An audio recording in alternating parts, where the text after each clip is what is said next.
Police say on roads like these, little things such as wind direction and what you're carrying can all play an effect. For a few high school seniors, this will be the last time that they'll wear a football helmet, but for a few athletes, this will be the last time that their schools will be represented.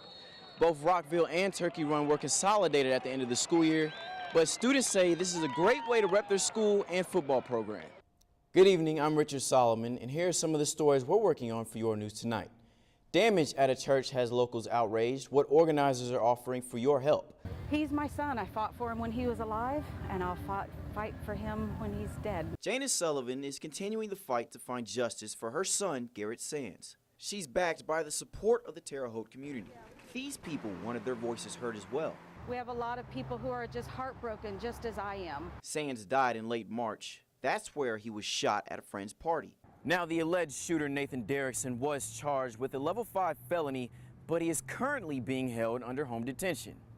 Sullivan says the system isn't taking this matter as serious as it should be. A level 5 felony for taking my son's life is the same as selling cocaine or meth.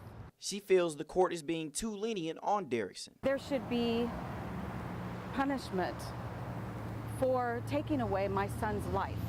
A mother fighting for justice of her son and a community right by her side. A local park in Terre Haute recreated the early 1800s. Pioneer days focused on life back then. Although it was a simple time, the lifestyle was different from what we know today. It was very, very dirty. Everybody was, cleanliness was unnecessary next to godliness. Meet Ron Turner. Today, he's a colonial reenactor. He says life back then was completely unpredictable compared to life today. You didn't know where your next meal was coming from. If you had a next meal, it was truly day-to-day survival. In the early 1800s, homes were similar to ones like this. Even though it was a simple time, there were still areas of concern. Life expectancy for people wasn't long. Being unclean could have led to diseases like smallpox or chickenpox. Someone that's 60 would not be in the shape that I'm in today then. Turner says events like these are important because they show how far we've come as a whole.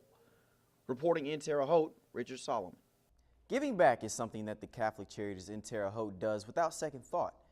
They give compassionate care to people in need throughout the community. Tonight was a time to show their appreciation to everyone who helped put a smile on someone's face. With lovely music, great food, and smiles, many were joyful at the 44th Benefit Dinner and Silent Auction, all which were put on by the Catholic Charities of Terre Haute. This is an opportunity for us to recognize their contribution to our agency and to thank them, to show our appreciation and gratitude for what they bring to us. One thing that they take pride in is providing a second home for children of the Rives Youth Center and Etling Hall. These are kids that don't always come from the best homes in this community and don't always have the dreams that they can achieve anything that they want.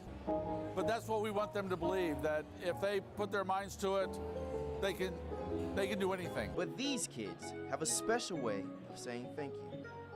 You'll see on the tables tonight thank you notes from some of the children that come to our youth center.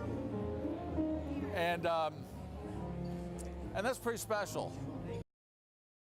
Be on the lookout for more information at the next charitable event. Back to you.